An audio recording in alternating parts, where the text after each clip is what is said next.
these people who are considering, if you have a snap-on denture and you're not happy about it, what are your options?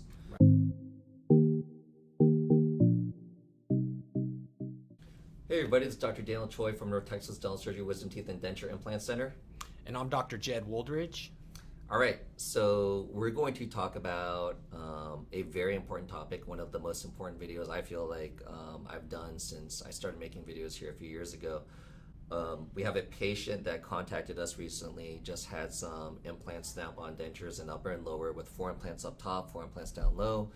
And he mentioned that he had a gag reflex and he had expectations of doing a implant snap-on denture and being happy with it, and he just recently had his final prosthesis delivered and he's saying he can't do it. And now he's reaching out to us for advice. What we're going to do is we've contacted him and we gave him our expert opinion. We actually are meeting today to talk about this case, and we're going to share our opinion with him. And also we just want to put this video because we feel that there are, this is your 12th year of practice, this is my 12th year of practice. You're a prosthodontist, I'm a periodontist. I do tons of implants. You've restored solely all on fours for like the last 6+7 years, right? Right. And how can we bring our expertise and thoughts to the table and helping him out because he's really stressed about the situation, right? So I think this video is going to be very important for these people who are considering, if you have a snap-on denture and you're not happy about it, what are your options? Right. Can we help maybe with some of this content in this video, help you diagnose what's going on as to why you're not happy with your snap-on denture? And also, very importantly, if you're debating between doing a snap-on denture versus an all-on-4, maybe to know about some of the expectations. I feel like, I'm sure you feel the same way, but anytime I've ever met a patient, I'm all about, I had an attorney patient of mine, like, I think it was like 11 years ago, literally. I did a gum graft on him, and he was like, hey, he was a super nice guy, and he was like, I want to give you some career advice, right? Because he knew I just come out from residency like a year before, but he was like, under promise and over deliver. Like, let patients know about expectations. Right. And I think that was one of the most helpful pieces of advice, right? I agree. Yeah, because if you don't meet the expectations of the person you're treating, then they're not going to be a satisfied patient. Right. So ultimately, you want to try and steer them along the course of treatment in as clear and transparent a way as possible. Right. And that's our goal, right? Life is expectations. Like what you thought of that restaurant or that movie, what was your expectation going into it? Right. Right. So I'm worried to watch Top Gun because everyone keeps saying it's so awesome. It's pretty good. Yeah. But anyways, all right. So instead of telling his story, why don't we read this real quick? All right, so he emailed me first. I would like to find some information about a prosthesis change. I had 8 implants put back in December. Last Tuesday, I got snap-on dentures. I have no clue what I thought I might get. I definitely cannot do dentures. I have a terrible gag reflex. All right, so a little bit quick information about that. So he had 8 implants done in December, and he got his snap-in dentures on Tuesday. Tell me real quick, what took so long? Here we're in July now. What took so long? So whenever you have snap-on dentures, inherently there's some instability associated with them. So they're not fixed directly to those implants. And because of that, there's some concern if you attach those overdentures immediately to those implants that you may cause them to fail because of the sloppy fit. Right. And if the person's like putting it in out. Right. When it's trying to heal. Right. And I'm assuming that's why it took so long, because they placed the implants, they waited for those implants to integrate. Once they had fused to the bone, then they went ahead and made the snap-on dentures. Right. And then the other thing about this is, like, just to let people know, this might be overkill. People don't know, like, might know this, might not know this. When you do a denture, it's a long process. Even if you're doing a regular denture.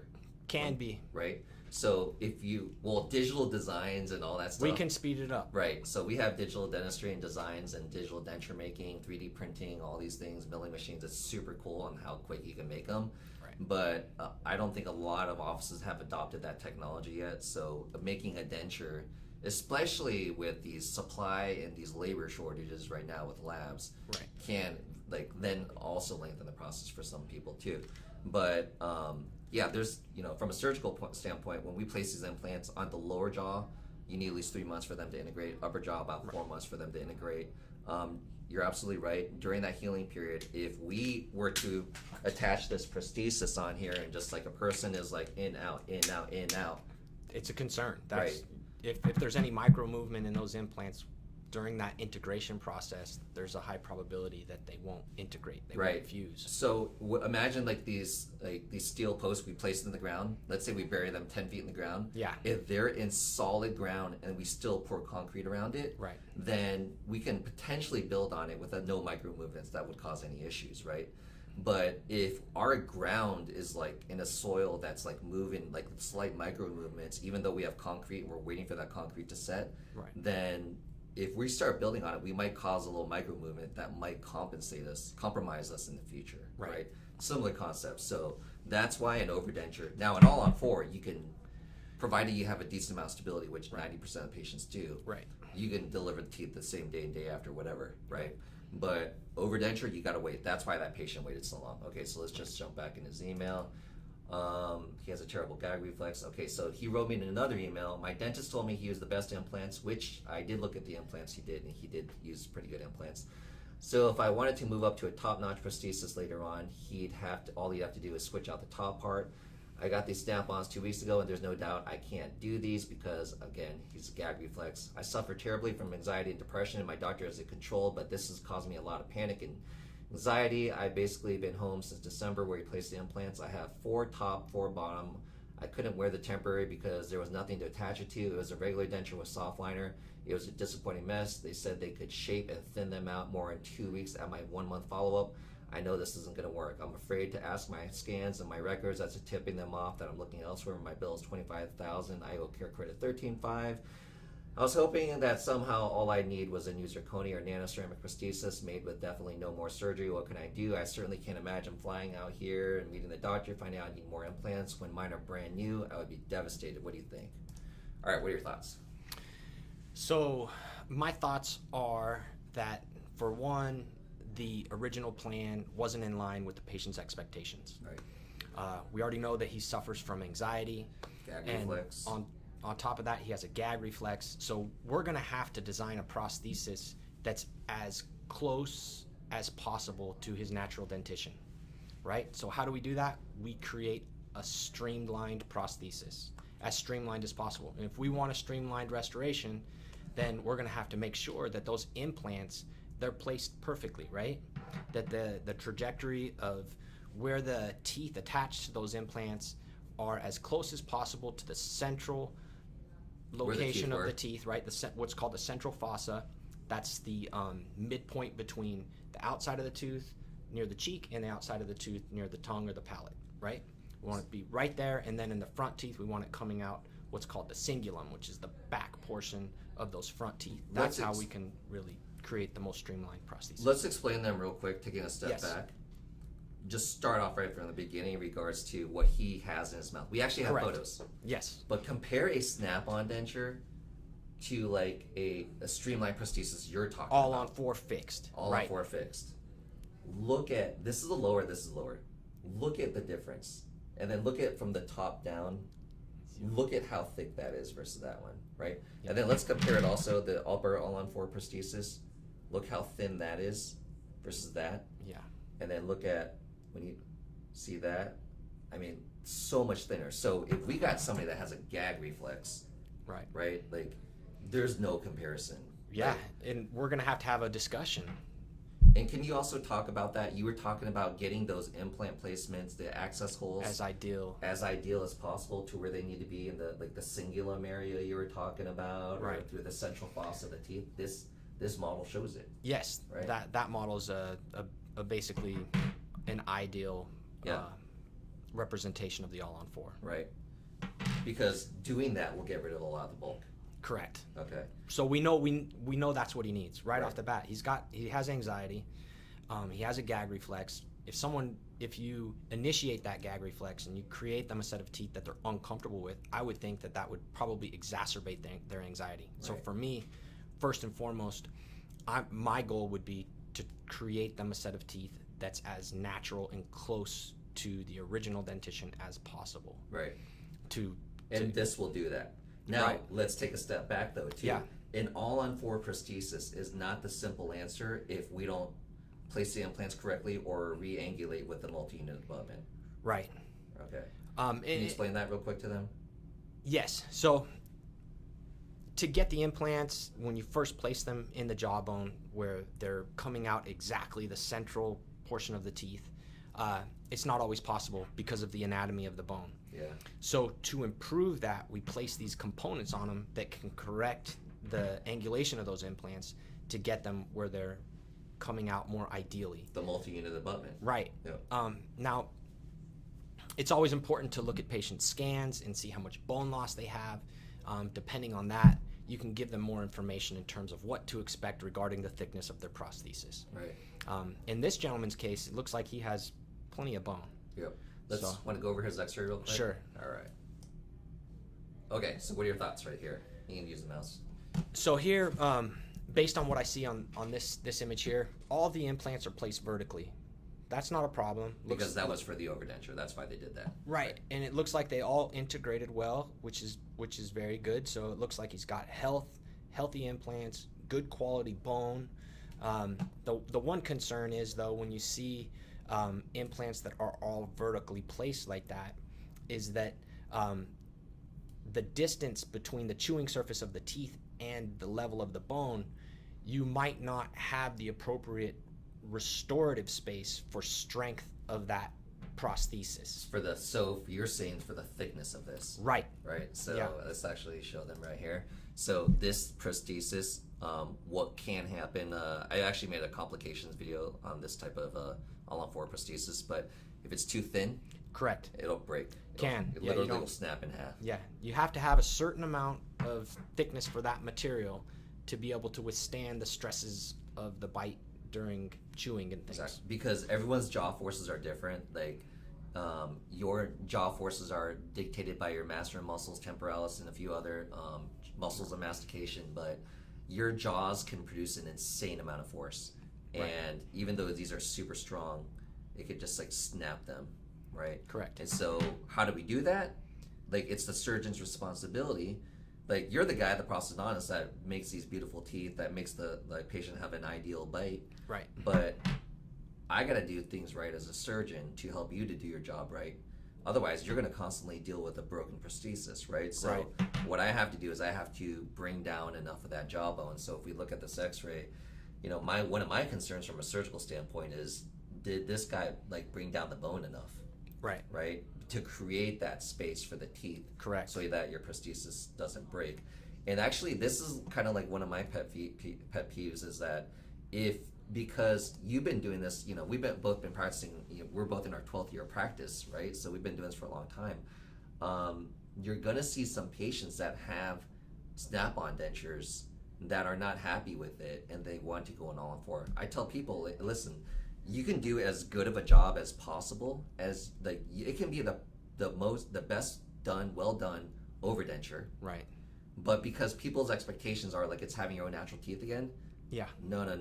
You Right. can never tell a patient that. Correct. If you have no teeth and you've been in a denture or had no teeth or your teeth were insanely broken down and you haven't been chewing, smiling, then going to a snap-on denture, not too bad. Right? It's a big jump. Right. But for that same patient to also go into an all-on-4, they're going to love the all-on-4 better. Much no more, doubt yeah. about it, right?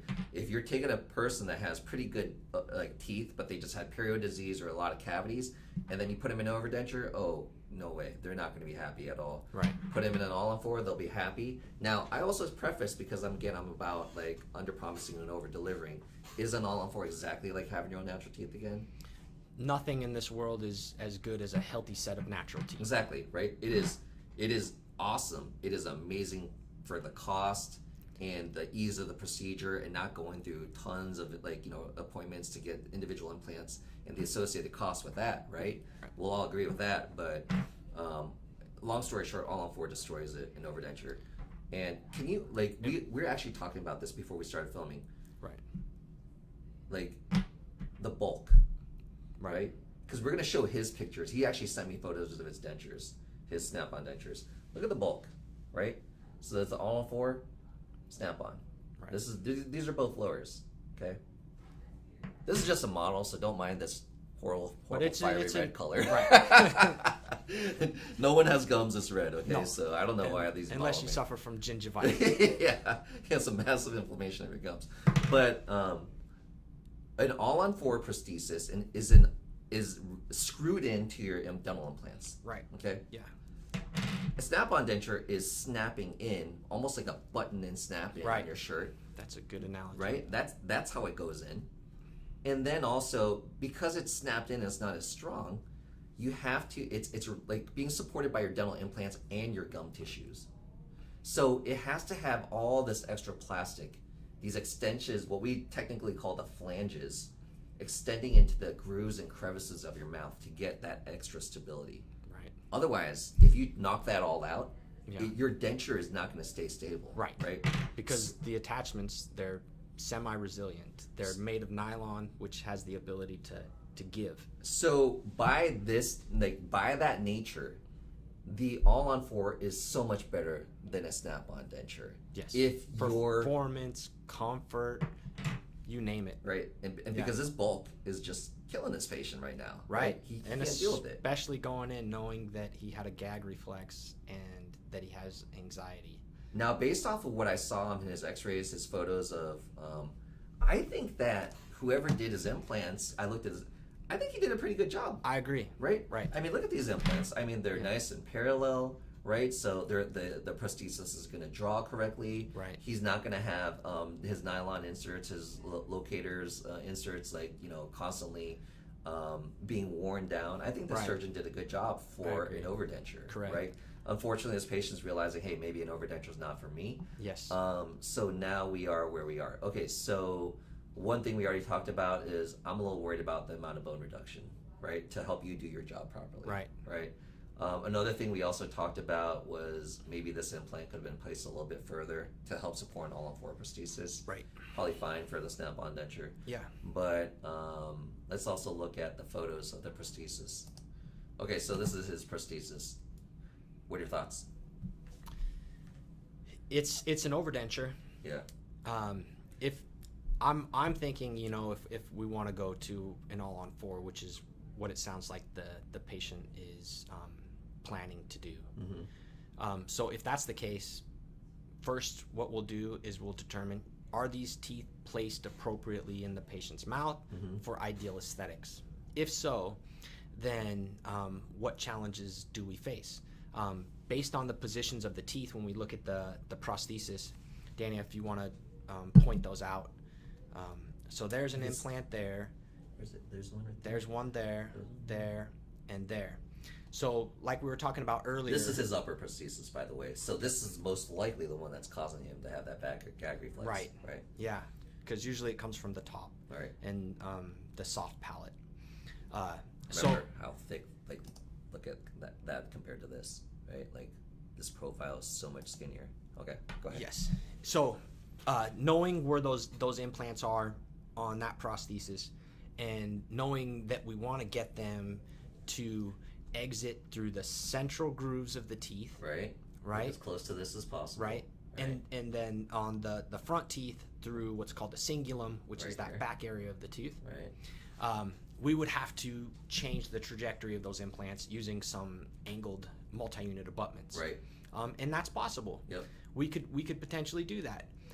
Now, if we do that and we see, do we have proper support? That would be the next piece of the puzzle to evaluate. Are the teeth going to be properly supported with that foundation? Meaning you're talking about the implants. Right. Right. So, implants need to be regarded kind of like, if you're thinking about like a highway overpass. Right. You see those huge beams, those pillars of support. Right. Because what if 4 fully loaded semi trucks, tractor trailers, are all going to come over at the same time?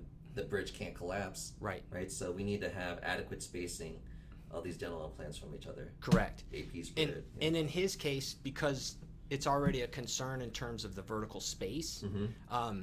We know that the prosthesis is going to be lacking the proper space. It's proper thickness. Yeah, the proper thickness for strength. And if that's the case, then we have to have more support, unfortunately. Mm-hmm. We'd have to have more support, so which would mean that on the right side, we'd have to add an additional implant there to be able to support that thinner material. So we know that we don't need to probably do one on the left side based off of where it's coming out. Right. So this one's coming out near the molar. That's good. We'll swap it out with the multi-unit abutment, get it kicking over like over here. Yeah. This one is like literally at the first premolar area, so Yeah. tooth number 5. So we want to get that We'll need next to place one another closer one like to there. right around here. Right. But he's got a sinus there, right? Yeah. So we look and see where, let me go back to this. We look and see where his sinuses are. Right side. This is his sinus. Why we don't want to just place an implant in your sinus. It's an air-filled cavity. You're not going to get any support. empty space. Right. If you measure from here to here, Yeah. he probably has a decent amount of space, but thickness, bone to be placing in, but then we're going to run into your prosthesis going to be too thin here. Right. Right. So I got to place it further apical. Right. So more in line with that one in front of it. Right. So either now at this point, because I would have loved to place, had this guy known that we wanted to do an all-on-4 on him, I would have placed an implant here, like at a 30, 45 degree angle right here along his sinus. Mm-hmm. So I didn't go into sinus, and I would have buried it, and we would have been kicking out about the third molar. Right. The first molar, number 3. Which would have been great. Yeah. So now we do have to place another implant. So do we do that, or do a pterygoid implant, placing it back here? So unfortunately, that does cost that does add more costs. Going back to his email, I'm a little concerned about that because he put a lot on credit. He seems to now that he's stressed about that too. Not only that, but it seemed like on his email he was stressed out about having to do another surgery. Right now, granted, this surgery versus I'm assuming he had teeth. Based off the x-rays we could tell, but this surgery wouldn't be nearly as involved as what he'd already been through, probably taking out his teeth and doing the implants. So that would be a good piece of news. Right. So it's just adding one, and at the time that it's added, we could fix a set of teeth onto those implants. Yeah. Same day, which would be great. Yeah. That way he has a streamlined set of teeth. He's no longer gagging, solves some of the anxiety and things that he's been going through, and he'll be on the road to eventually getting a set of teeth made of zirconia. Right. The ultimate. What are your thoughts in regards to kind of like what's the takeaway for you? I would say meeting patients' expectations is really, really important, and having a thorough discussion up front regarding what their goals and objectives are. Right. So we've been through this enough that we know if a patient says gag reflex at all, ding ding ding, overdenture's off the table. Right. Or they're gonna have to fight through the struggles of what an overdenture is inherently, the way that it's inherently created, Mm-hmm. and they're gonna have to fight through those struggles like this gentleman here. But if I know you have a gag up front, and we're in a position where the teeth need to be replaced, I would start with that initial denture, because ultimately that's where you have to go. You can't load those implants immediately once the teeth are removed, because it's an overdenture, and by taking it on and off, you put yourself at risk of losing implants. Mm-hmm. So I would test it out in the denture, and if in the denture they can't tolerate it at all, then we 100% have to go to that all-on-4, and I would have that discussion up front with the patient, and be very clear that we'll make you a denture, but if you can't tolerate this denture, you're not going to be able to tolerate an overdenture. Okay, so we're going to plan for these implants to be able to be restored with an overdenture and with your standard all-on-4 type of design. Because those implants could have been placed in a way for the all-on-4 right. design, yes. Yeah. And just have that discussion and make sure that people are clear. They have a good understanding for what to expect. And if they can't tolerate that denture, then they're going to have a really hard time being able to tolerate an overdenture. Here are my thoughts. All right, let's move this mic over. I got a lot to say. All right, so been doing this a long time, right? Experience. We're talking about laying out expectations. um, like having that conversation. What are your concerns? What is it that you're looking for? Then laying out expectations. What can go right? What can go wrong? Obviously, all on four is a little bit more than an overdenture, but letting patients know in regards to kind of like what their expectations should be, that's really huge, right? Under promising, over delivering. Also, from my surgical standpoint, I'm always trying to predict what can go wrong and trying to basically meet their expectations. One thing I'm thinking of right off the bat is like, what if this person is talking about having a gag reflex? We could save some money by doing an overdenture, a snap-on denture, but if this person can't handle it, then we got a predicament, because if these implants aren't the right spot that I can easily convert to an all-on-4, that's more money for this patient, right? Yeah. So had I known that this patient was wanting to potentially go either way, then I would have said, because I'm not going to angle those posterior implants at a 45 degree ready for an all-on-4 if they want to do an overdenture, because that's going to cause other issues, right? We actually have another video, we're going to talk about that next. But the what I would have done on this patient's right side is I would have actually, because that patient was waiting 4 to 6 months anyways, I would have done a sinus lift and an implant. Yeah. I could do a sinus lift in 5 minutes, pop that in there, and that patient could have been flexible, go either option. Right. The other issue with doing an all-on-4 versus the overdenture, if we know, again, this patient's a gagger, I would have done more bone reduction, right?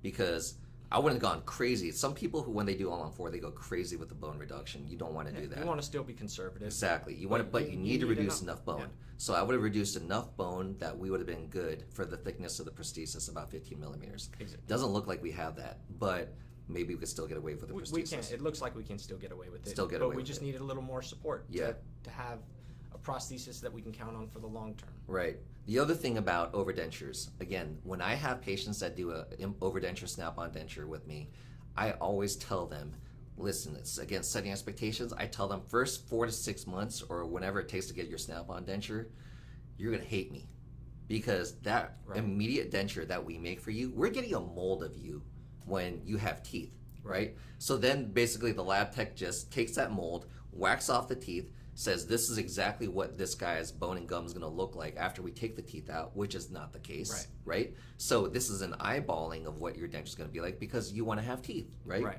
After your surgery. Yeah, no one's going to go with 0 teeth after they had some. Exactly, right? Well, very few, but like there are some, but very rarely. But the other thing too is you get your denture, and patients like are not happy for several months, right? You can do all the reline you want, but they're not happy about that prosthesis. Yeah. Well, right. I mean, you can make the best possible denture, but still inherently it's going to be a denture, and you're going to have to manage with the issues that are inherent with dentures, because they're not fixed onto implants. You'll gag, it's a lot of denture glue, all that stuff, but that's kind of like I lay those expectations out, right? Because I'm again about under promising, over delivering. And then it goes like, so those are kind of like my main takeaways: setting expectations, and then again knowing that patients can change their opinions, because again we do so many of these that patients think that they want a snap-on denture and then they end up wanting to upgrade to an all-on-4. You said 30% of your practice. Lots of patients. I mean, I have this exact same patient in my practice now where he had a gag reflex. He had overdenture on the top, overdenture on the bottom. For him, he could actually tolerate the bottom overdenture, but the upper one, like you said, with the gag reflex, primarily it comes from the top. And for him, we had to actually remove his implants on the top because they were so malpositioned. And we did that. We got him some new stable implants, positioned them in such a way that they can support that full set of teeth on the top, and he's incredibly happy. So like what I hear right there is just another surgery and more expense. I mean, unfortunate. And that's unfortunate. That's unfortunate. And this last patient was talking about he financed it. Yeah. Right. This is something that it's not a case that you see every single day, but I see it fairly often, especially when patients are dissatisfied with their overdentures. I've done this exact same scenario at least 3 or 4 times within the last couple of years. So I mean, it's not a ton of people, but it happens. It can happen. So hopefully this information was helpful, but if you guys have any questions, please feel free to leave a comment below. Sometimes we even use those comments to make another video. And also, if you feel this content is helpful, please give us a thumbs up, follow on our channel. Dr. Wooldridge. Wooldridge is joining our practice here. He's a buddy of mine for like the last 5 years, so finally we're teaming up. That's right. So we can offer patients the best, in regards to surgical and prosthetically. So we do have a lot of experience doing this, so hopefully we can have patients help avoid these types of issues and get them to a place where they're happier. Okay, so thanks again, and we really appreciate it. Talk to you later.